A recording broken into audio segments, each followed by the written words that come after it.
Kay ganda talaga ng aking ina. Ubod ng makukulay na kolorete ang pisngi. Pulang-pula na parang rosas ang labi.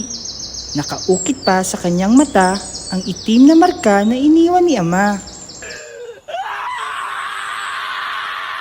Kay ganda talaga ng aking ina.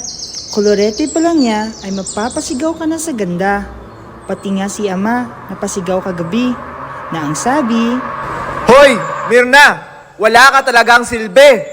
Taon-taon, isa sa 4 na Pilipinang kababaihan ang nakakaranas ng pang-aabuso. Tumindig laban sa karahasan, sapagkat hindi ka babae lang, babae ka, tandaan mo yan. Biktima ka ba ng karahasan? Tumawag sa police hotline na 0909-0101. Mahalagang paalala mula sa Komisyon sa Kababaihan ng Pilipinas.